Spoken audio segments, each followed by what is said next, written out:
السلام عليكم ورحمة الله وبركاته. علامة القبول تسلم الفاتحة. أعوذ بالله من الشيطان الرجيم. بسم الله الرحمن الرحيم. الحمد لله رب العالمين الرحمن الرحيم مالك يوم الدين إياك نعبد وإياك نستعين اهدنا الصراط المستقيم صراط الذين أنعمت عليهم غير المغضوب عليهم ولا الضالين.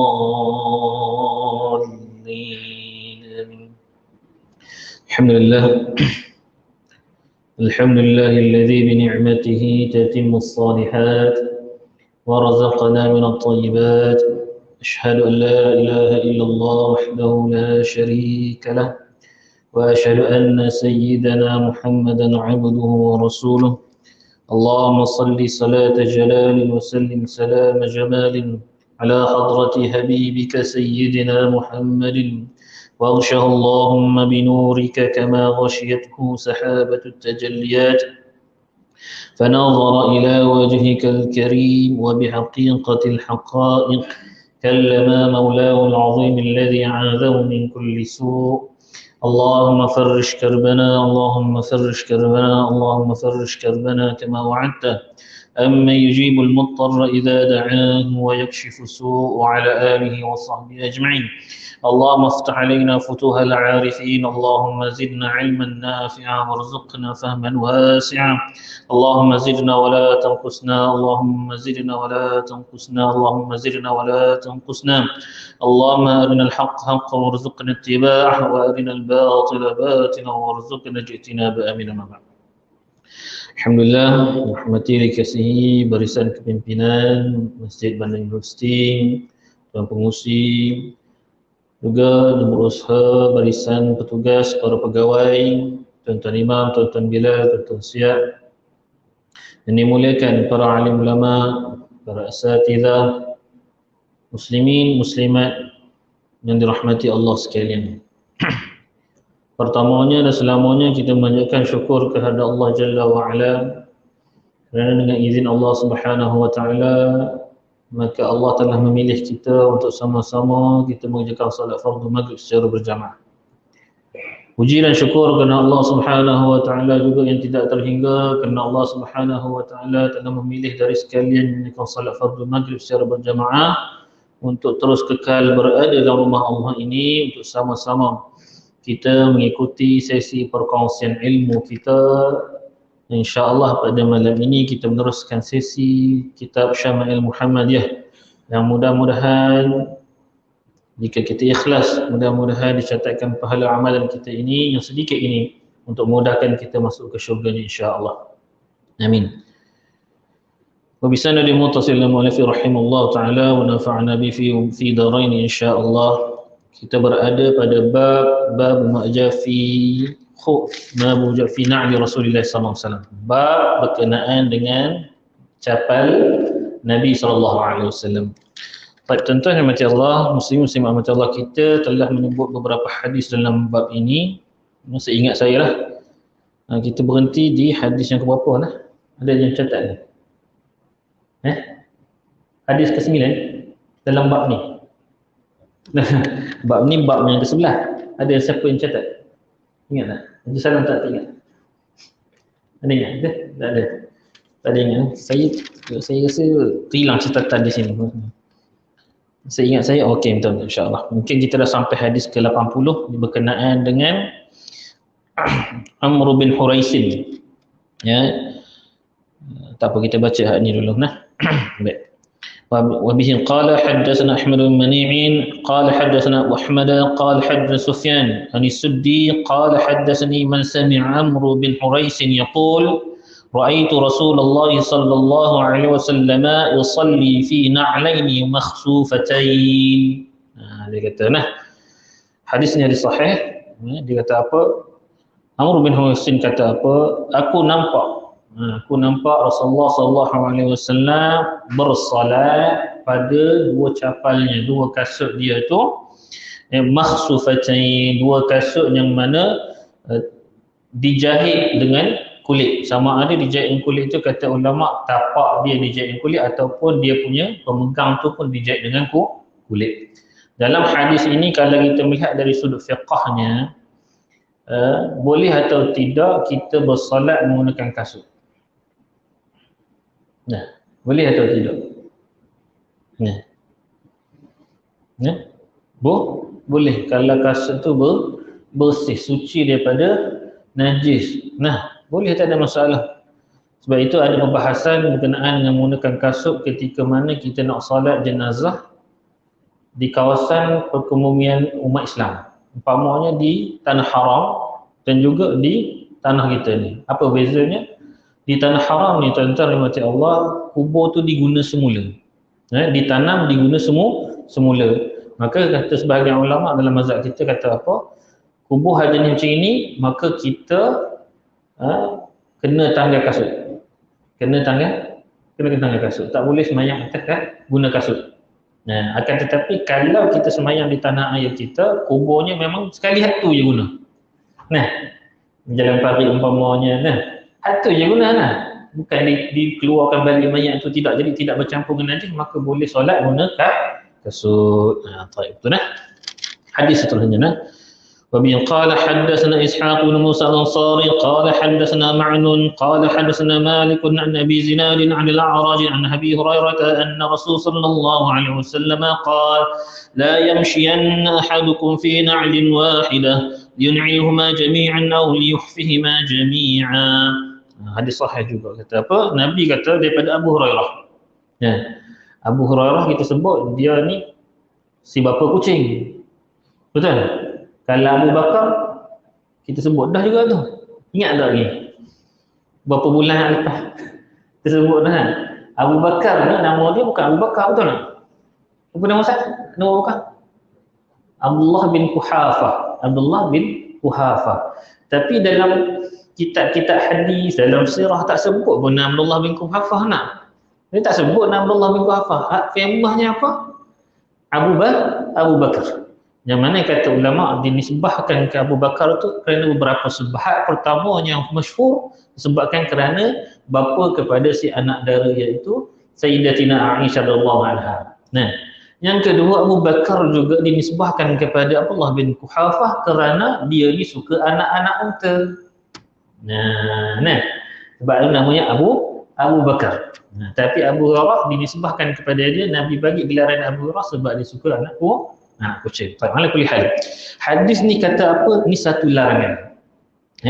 Nabi kata la yamshiyanna ahadukum fi na'lin wahidah. Jangan kamu berjalan menggunakan satu saja capal kamu. Kan kita ada dua capal, pakai sebelah aja. Nah, Nabi kata liyun'ilhuma jami'an. Nabi kata hendaklah kamu memakai kedua-keduanya ataupun tanggal kedua-duanya. Nah, kalau tinggal satu je, nak macam mana? Takkan nak pakai hal satu tu. Maka tanggal. Berjalan kaki. Macam tu je. Kaki ayam orang kata. Nah, yang kita dah sebut Nabi SAW dalam bab makan capal ni disebut oleh dalam yang dinukilkan oleh Alfiyah Ibn Malik. Dalam Ibn Malik menukilkan dalam dia Alfiyah Surah Nabawiyah mengatakan apa? Nabi SAW bila berziarah orang sakit, bila menziarahi orang sakit, dia tidak pakai kasut. Nabi bila ziarah orang sakit, dia tak pakai kasut. Nah, dan kita bila ziarah, maknanya ziarah, kita kalau dalam bahasanya i'adah banyak apa nama? Ziarah ni menziarahi orang yang sihat sebenarnya. Kalau dari segi istilah, menziarahi orang yang sakit bukan ziarah, tapi iadah. Iadah. Kalau kita tengok ada beberapa hadis yang disebutkan dalam beberapa hadis, dia bila ziarah orang sakit dia tak sebut ziarah, dia sebut iadah. Tapi bila ziarah melawat orang yang sihat, itu kaedah dia kata Alfiyah Ibn Malik. Jadi terpulang pada kita. Nabi kata la yamshiyanna, hadis larangan, tapi kena ingat bukan dalam mazhab kita kata la yamshiyanna ni maksudnya haram langsung. Makna dia makruh. Kata Imam Nawawi kata apa? Imam Nawawi kata siapa-siapa yang berjalan menggunakan chapel sebelah, umpamanya berjalan seperti syaitan. Makna kata syaitan ni suka guna sebelah chapel je. Sebelah je chapel dia selalu guna. Jadi kita nak contoh Nabi ke nak contoh syaitan? Tu yang mudah rasa. Mudah je kita nak ikut Nabi, tak nak sudah. Hak mulianya lagi apa? Kalau kita nampak sahabat kita tak ada chapel, nak ambil chapel aku pakai. Allah, lagi mulia kan? Man satarallahu, Allah kata, Nabi kata siapa-siapa yang mudahkan urusan sahabat dia, Allah bagi ganjaran yang besar. Dia sahabat tak ada kasut, ambil pakai. Nah, nak elok pula lagi, masjid sediakan. Ni jarang buat, ni jarang. Pasal apa susah? Saiz ni macam-macam ustaz kata. Kita mudah kira. Masuk kata slipper murah je, tak apa, tak ada masalah. Dalam ready stock je. Saya pernah lihat masa tu di Jordan ke di Mesir dah, tak ingat. Memang ada masjid yang sediakan slipper orang wakaf. Siapa-siapa hilang pakailah slipper tu. Kan? Isunya sekarang wakaf tu dia nyatakan wakaf ni slipper ni untuk orang yang hilang slipper. Kita wakaf tandas juga. Wakaf tandas ni wakaf untuk orang yang slipper. Jadi senang, selesai masalah orang Islam tadi, dia hilang slipper. Nah, kalau di Masjidil Haram, Masjid Nabawi, apa masalah berlaku? Tanya saudara ni. Ramai orang hilang slipper. Pasal apa? Kita dah kabur dah kat jamaah ni. Sini tengok nombor rak kasut kita berapa. Nah, ni saya pernah kena ni, teringat saya cerita sini tak? Selalu kita pesan jemaah tengok rak kasut kita nombor apa, kita pun letak sekali dengan lima kan. Supaya nanti kita sama-sama sekali dengan lima ambil kasut juga kan. Ada sekali dia tak ada kalau Allah SWT sebab kita takabur kan. Kita ni tahu kan nak. Dia cakap apa? InsyaAllah tak akan hilang. Bangga ni memang confirm sebab saya tak pernah hilang. Saya tak pernah hilang kasut saya. Tuk-tuk tiba-tiba rak tu diubah oleh petugas Masjidil Haram. Nak tadi ni, nak kata kita ni terkebur tadi sombong kata. Saya tak pernah hilang. Kalau tak semina je nak ada sini. Di takdir Allah SWT, Allah diletakkan di pintu 75. Asal kita letak pintu satu, letak nombor 75. Mana tahu 75 bila kita dah balik habis umrah tu, kaki ayam, dah balik hotel, dah mandi subuh tu, saat lagi subuh nak masuk subuh. Masa tu kita pusing tawah cari mana kasut tu. Ada di nombor 75. Pintu nombor 75. Allah takdir. Jangan sombong lah. Jangan sombong cerita. Tapi bukanlah makna kata saya bawa cerita ni menunjukkan siapa-siapa buat dosa tak payah pergi lah gitu. Confirm kena. Bukan maksud tu. Orang banyak dosa lagi lah kena pergi. Ada yang saya bawa tu gangster mana ada. Allah takdirkan macam mana tuan-tuan. Allah uji dia dengan gangster Johor tu. Bangsa J. Minta maaf. Bangsa J ni. Bawa gocoh malam. DDT dengan perak. Bawa gangster. Dekat airport Masya Allah. Kat airport Masya Allah. Dia punya sihat wa'afiat dia dengan lagak sombong ya Allah tak senang. Piece of cake. Memang piece of cake lah. Sampai Madinah kena pakai wheelchair. Sampai Madinah dah kena pakai wheelchair. Tadi dia kata piece of cake dekat KLA tadi. Jangan melagak lah. Allah nak uji ni mudah saja. Allah nak muliakan mudah juga. Syekh Tantawi dia meninggal dalam kapal terbang balik daripada umrah. Meninggal nak sampai ke Mesir. Kapal patah balik. Allah nak muliakan dia sebab dia meninggal dalam kapal terbang. Patutnya dah dekat dengan Mesir, berhentilah di Mesir tuan. Tapi tak. Allah nak muliakan, pesawat patah balik pergi Madinah. Ditanamkan di Baqi'. Ni Allah nak muliakan. Jadi kerja Allah. Allah nak muliakan seorang, Allah nak rendahkan martabat seseorang tu kerja Allah. Allah Akbar. Tu dia jadi kalau kita dalam keadaan macam ni, slipper tadi sahabat kita hilang, kalau kita tolong sahabat tu, Allah Akbar, ganjaran cukup besar. Nak ganjaran takkan nak bagi ganjaran mata kita bagi sahabat tu slipper kita, takkan kita nak tunggu Allah bagi 1 juta tu. Tak ada lah gitu lah. Kita ni masalah kita material, nak dan tentu dapat ganjaran. Itu masalah kita lah. Allah ni kerja Allah, sekati dia nak bagi ganjaran, dia tak nak bagi ganjaran, tapi mustahil bagi Allah tak bagi ganjaran pada perbuatan yang baik. Tu kena belajar lah. Mustahil Allah kita dah buat baik, mustahil Allah tak akan bagi. Tu kena belajar lah.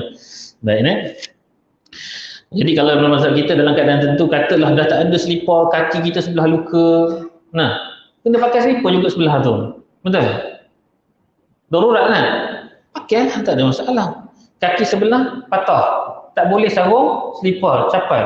Kena pakai arah sebelah saja. Betul? Boleh tak pakai ketika itu? Bolehlah pakai. Nah, takkan pergi patah ke sebelah lagi. Itu konsep dia kena faham. Baik. وبه قال حدثنا إسحاق بن موسى قال حدثنا معن قال حدثنا مالك عن أبي زبير عن جابر بن عبد الله أن النبي صلى الله عليه وسلم نهى أن يأكل يعني الرجل بشماله أو يمشي في نعل واحدة. حديث صحيح juga. Nah, daripada Jabir bin Abdullah, Nabi SAW melarang kita daripada makan. Yakni seorang lelaki, tak kira lelaki ke perempuan ke, melarang kita menggunakan tangan kanan. Betul? Tangan kiri. Tak percaya ustaz dia kat tangan kanan dia makan. Tangan kiri. Makna kata kalau kita makan sesuatu, jangan makan guna tangan kiri. Ni hadis ni, hadis sebut hadis sahih. Tapi nanti kita belajar bab makan Nabi. Nanti kita belajar bab makan Nabi, kita akan jumpa hadis yang Nabi makan guna tangan kiri. Pelik ni. Imam Tirmizi ni gila ke apa? Nanti yang satu bab minum Nabi, kita akan jumpa hadis Nabi minum berdiri. Nak tunjuk kenapa Nabi minum berdiri, kenapa Nabi tak minum duduk, sedangkan minum duduk tu kan itu yang terbaik, betul tak?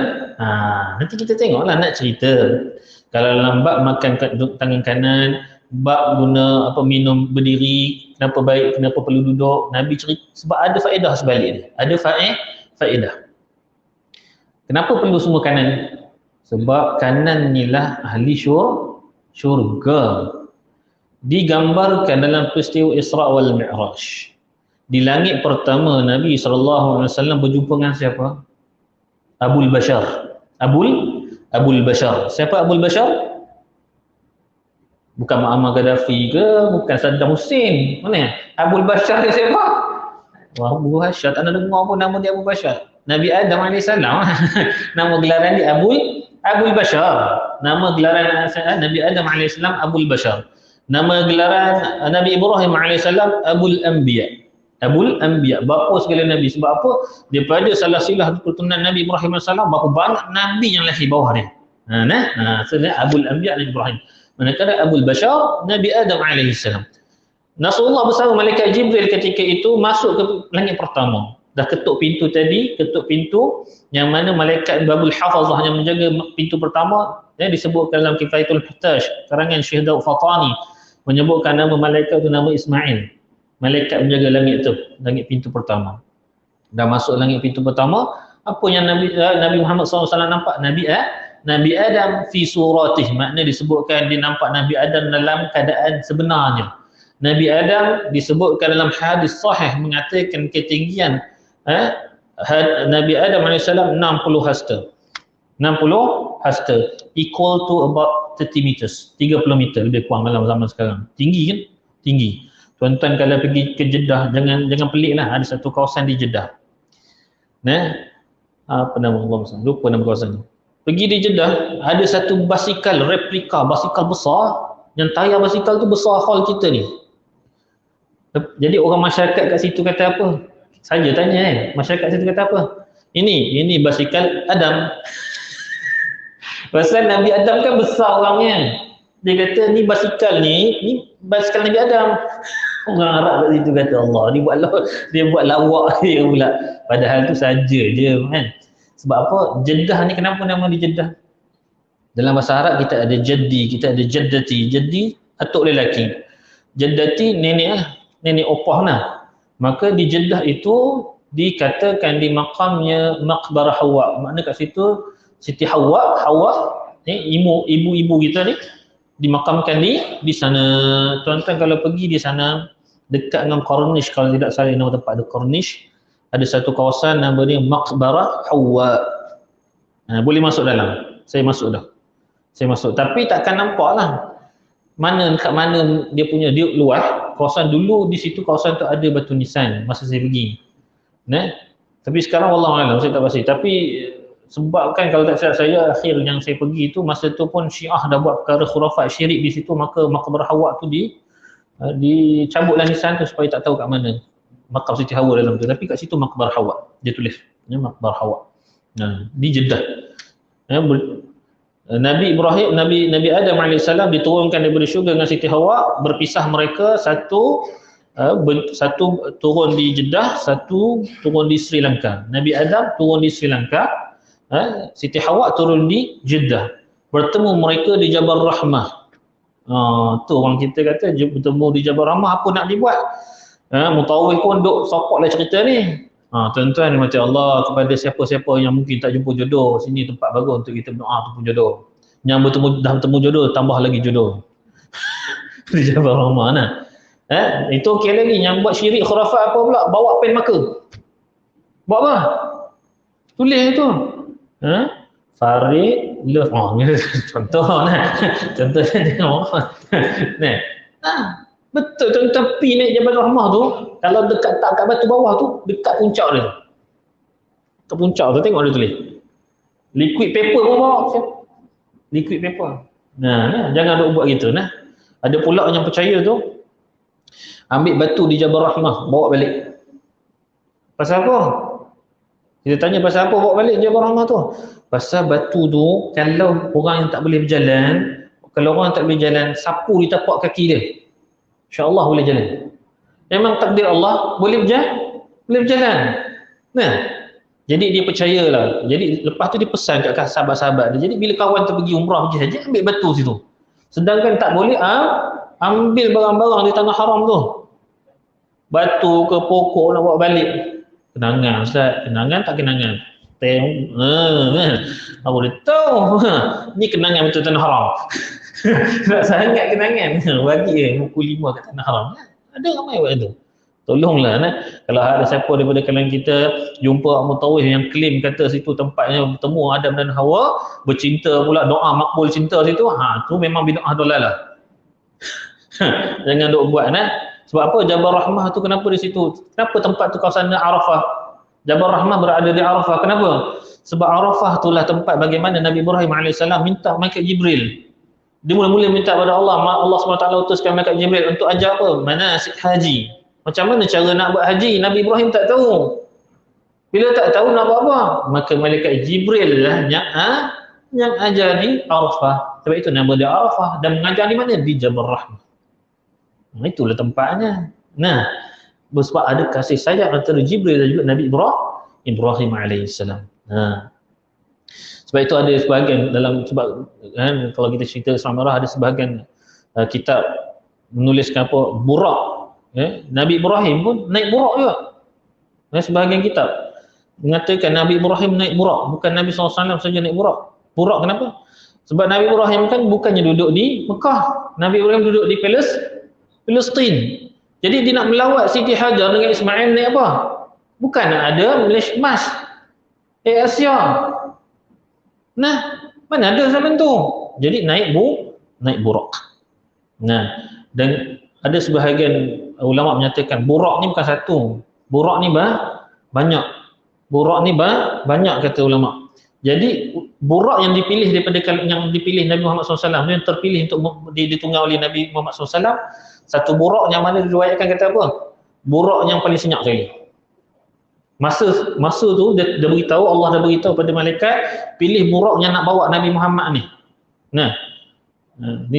Ni kau pendapat ulama, bukan saya kata. Sekarang tak lagi keluar kat Facebook pula kata ustaz tu jangan sesat ngajar burak banyak. Kata ulama, burak bila tahu Nabi Muhammad ni nak naik Isra Mi'raj ni, semua meronta-ronta. Pilih aku kan. Tiba-tiba yang seorang tadi, yang satu sekor ni, mantap orang aku confirm tak dapat lah ni. Bila malaikat Jibril nak pilih nak ni, tengok senyap tu bah ni. Tapi perangai juga si burak ni. Bila dia dah kena pilih, dia turun ke bumi, dia pula buat hal. Sebelum Nabi Muhammad naik, dia buat apa? Dia liar sampai malaikat Jibril pegang teguk. Kau tahu siapa nak naik kau ni? Nabi Muhammad tu. Terus senyap elok. Ni kisah ada riwayatkan dalam Kifatul Muhtaj, disebutkan dalam kitab Kifatul Muhtaj karangan Syekh Fatani. Sebut sedikit. Baik. Jangan makan guna tangan kiri. Tapi kalau dalam darurah boleh tak? Tangan kanan patah. Orang tak berkahwin pula, bujang. Tak ada nak nyuapnya. Kiri lah, betul tak? Kan duda pula lah. Tak ada isteri baru meninggal. Sudah sedih dengan tangan patah. Sudah makan dan selama. Boleh tak, ada masalah. Bukan masuk larangan kat sini Nabi kata haram mu'abbad, haram semua-semuanya, tak. Kat sini mengikut keadaan. Tu kena faham bila kita baca hadis, bukan satu hadis saja menjadi sumber hukum. Sebab macam Nabi tadi sebut ni, Nabi berdiri. Sebab itu ada kadang-kadang, minta maaf kata, orang yang pergi Mekah ni, mutawif ke apa, dia kata Nabi SAW minum air zam-zam berdiri. Air yang sunat kita nak minum ketika berdiri adalah air zam-zam katanya. Jangan kata gitu. Nabi dalam semua keadaan paling banyak Nabi minum dalam keadaan berdiri duduk. Tapi sebab ada orang yang dikeluarkan hukum haram apa? Haram minum diri. Minum macam syaitan, makan diri haram, makan macam syaitan katanya, betul? Ada Nabi kata haram makan diri? Tak ada, Nabi tak pernah kata haram. Yang maksud Nabi kata bukan haram, tak digalakkan tadi makan berdiri, tak digalakkan minum berdiri. Sebab itu Imam Tirmizi bawa hadis cerita bahawa boleh minum berdiri sebab Nabi buat. Boleh makan guna tangan kiri, nampak ada Nabi buat riwayat. Kena faham. Jangan kita hukum satu kes menggunakan satu hadis sahaja. Bila kita belajar hadis ni banyak. Dia akan ta'arud antara satu sama lain, bercampur satu sama lain. Kita kena faham konteks dia tu. Allah alam lah. Baik. Au yamshi fi na'lin wahida, ataupun berjalan pada kaki yang satu, guna capal pada satu kaki sahaja. Baik. Wa bihi qala hadatsana Qutaibah an Malik wa hadatsana Ishaq bin Musa qala hadatsana Ma'an qala hadatsana Malik an Abi Zinad an al-A'raj an Abi Hurairah anna Nabi sallallahu alaihi wasallam qala idza ta'ala ahadukum falyabda bil yamin wa idza naz'a falyabda bis shimal faltakun al yamin awwaluhuma tu'an wa akhiruhuma tunza'. Hadis sahih lagi kata. Daripada Abu Hurairah kata apa? Idzan ta'ala ahadukum, jika kamu nak pakai capal, nak pakai kasut, apa semua, kata Nabi, falyabda bil yamin, mulakan dengan kanan. Wa idza naz'a falyabda bis shimal, bila nak tanggal, mulakan dengan kiri. Faltakun al yamin, Nabi kata maka tetaplah kamu pada kanan. Awwalahu, maka ketika nak mulakan setiap perkara, mulakanlah dengan kanan. Wa akhiru ma tunza, bila nak akhirkan mulakan dengan kiri. Jadi sama macam ni, sebab dalam riwayat Nabi Adam tadi, Nabi Adam bersedih bila Nabi SAW tengok. Nabi Adam pandang kanan senyum, Nabi Adam pandang kiri sedih. Nabi Adam bertanya, Nabi Muhammad SAW tanya pada malaikat Jibril, kenapa dengan Nabi Adam? Maka malaikat Jibril kata apa? Sebelah kanan ni ahli syurga, masuk syurga. Sukalah Nabi Adam tengok umat cucu cicit dia semua masuk syurga. Bila tengok belah kiri, masuk neraka. Nak tunjuk belah kanan syurga, belah kiri neraka. Itu dahulukan yang kanan. Mudah-mudahan dengan kita berkanan tadi, mudah-mudahan kita terpilih sebagai kalangan ahli syurga. Kerana apa? Orang yang dapat buku amalan daripada tangan kanan, confirm ahli syurga. Kita tak nak yang dapat daripada amalan tangan kiri, ataupun dibagi buku amalan kita daripada belakang tembus ke depan. Itu lagi teruk. Dapatkan dengan kanan. Allahu Akbar. Baik.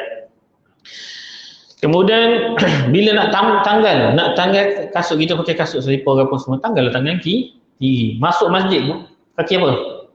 Kaki kanan. Keluar tandas kaki masuk masjid kaki kanan, keluar tandas kaki kanan. Masuk tandas kaki kiri. Tu kena buat hafal ke saja nak try. Pasal ustaz kata habis tak kiri dia pun keluar masuk tandas. Kena tahu Jadi nak makan tangan kanan. Nabi SAW sikat pun mulakan sikat belahan rambut dia belah kanan. Nabi sikat belah rambut tengah. Kita sebut Nabi ada dua hal keadaan bila sikat rambut. Yang pertama, mula-mula Nabi sikat rambut daripada depan sampai ke belakang. Kemudian Nabi ubah sikat rambut daripada belah tengah Nabi mulakan belah kanan. Ni hadis riwayat Aisyah kata apa? Nabi SAW, hadis riwayat Aisyah kata apa? Nabi bila sikat mesti guna kanan dulu. Nabi bila nak berwuduk, Nabi mulakan dengan tangan kanan. Tapi sebelum nak berwuduk, Nabi dia tak lipat baju macam kita nak wuduk. Nabi tanggal. Masuk tanggal macam mana? Nabi belah kiri seluk tangan dia. Kita dah sebut dalam bab pakaian Nabi. Nabi ada jubbah dengan qamis. Jubbah dengan qamis. Beza qamis dengan jubbah. Ni kita ni pakaian ni semua qamis. Jubbah ni hak jenis pakai buka tu macam Masjid Haram tu yang buka macam tu, tak ada butang tu, daripada atas bawah buka. Itu jubbah. Qamis ni kita ni, semua ni qamis. So Nabi bila pakai qamis ke jubbah ke, Nabi akan tarik tangan dia gitu untuk ambil wuduk.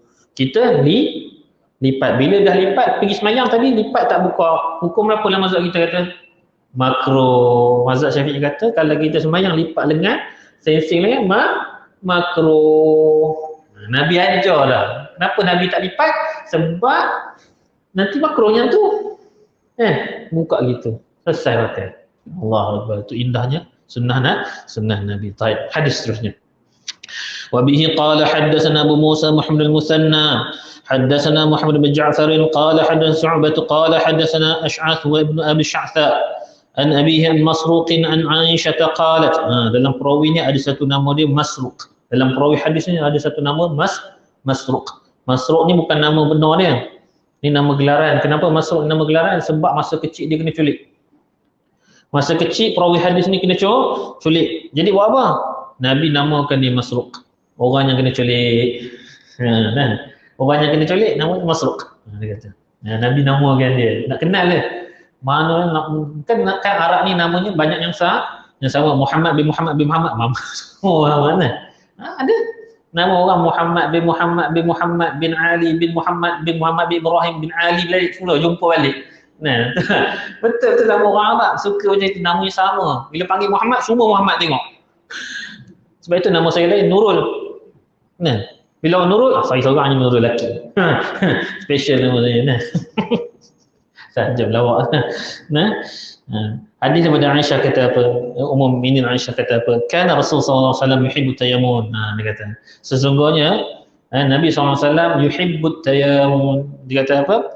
Menyukai at-tayammun, menyukai yang kanan. Dia kata mastata'a, tu dia kata Nabi. Sebab itu kita kata hadis yang awal tadi kita larang, tapi hadis tu pun datang mastata'a, jika kamu mampu. Itu Nabi ni. Itu pasal kata kalau kita jumpa hadis orang terhukum. Tak, tengok hadis tidak ada hadis lain. Hadis awal tadi semua larang. Hadisnya kata mastata'a, kalau kamu mampu nak melakukan belakang kanan, fi tarajjulihi, bila nak pakai, wa tana'ulihi, bila nak cabut ke apa, wa tuhurihi ni bila kita nak ambil wuduk ke, kita nak mandi wajib mula belah kanan. Baik. حديث الأخير المبني وبه قال حدثنا محمد مرزوق أبو عبد الله قال حدثنا عبد الرحمن بن قيس أبو معاوية قال حدثنا هشام عن محمد عن أبي هريرة رضي الله عنه قال كان لرسول الله صلى الله عليه وسلم قبالان وأبي بكر وعمر وأول من عقدا واحدا عثمان. طيب. Hadis ni nak cerita.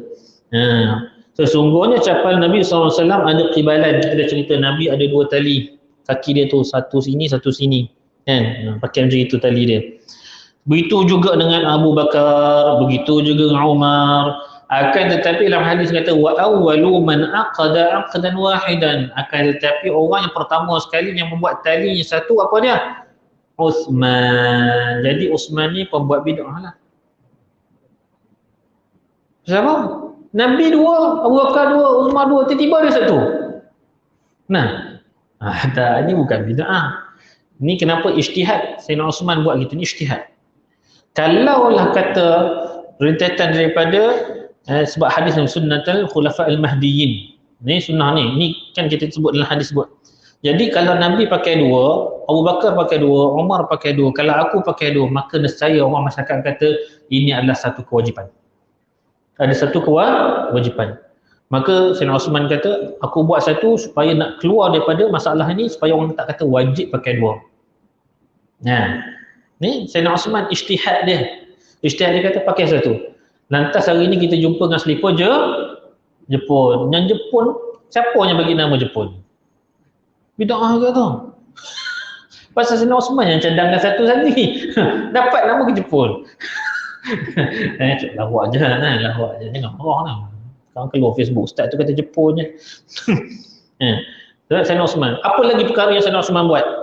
Kumpul Al-Quran. Kita sebut gitu kan. Sayyidina Osman orang pertama yang mengumpulkan Al-Quran. Yang sebab itu kita keluar Mushaf Rusam Uthmani, satu dunia. Kata Akademi Fiqh antarabangsa di Jeddah tu, wajib kita guna Quran Mushaf Rusam Uthmani. Bahkan majlis fatwa hampir satu Malaysia ni selain daripada Perlis, dia kata wajib guna Quran Rusam Uthmani.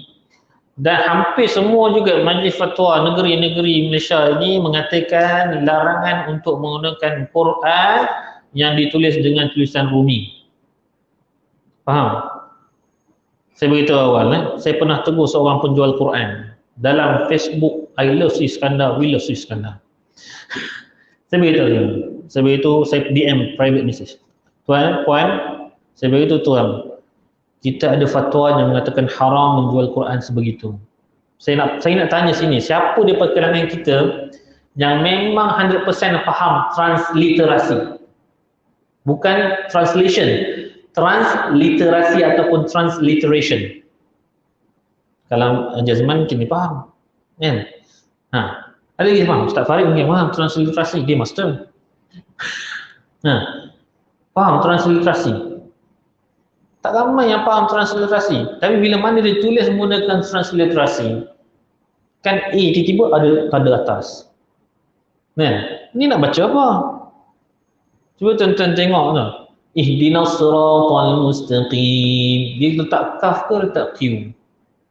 Lepas tu tiba-tiba ada I2. Nak sebut apa? Ni ma'rif sukun. Pasal I2, mat ni. Sebab itu majlis fatwa, kebanyakan negeri-negeri majlis fatwa mengatakan haram menggunakan Quran transliterasi. Walau dia nak belajar Quran, memang boleh awalnya, tapi tidak boleh terus berkekalan dengan menggunakan Rumi. Kena belajar yang Arab. Sebab itu dalam mazhab Syafi'i mudah kata.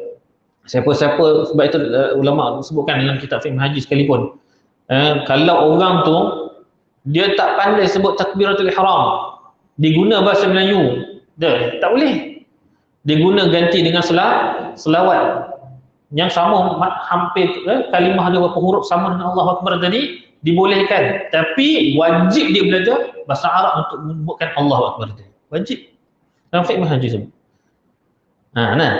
Dia bangsa apa sekali, India ke, Cina ke, apa semua bangsa mesti guna bahasa Arab. Tak boleh macam Turki lah, zaman Mustafa Kemal Atatürk guna bahasa tu Turki, azan dalam bahasa Turki, tak boleh. Tak boleh. Allah, kalau orang Turki dia ada pelat dia, kaf dia ce, Allahu Akbar. Orang Turki yang tu. Tuan-tuan, tolong kalau kita kata guna Quran Rusam Uthmani, guna Rusam Uthmani. Sebab ada kelebihan guna Quran Rusam Uthmani.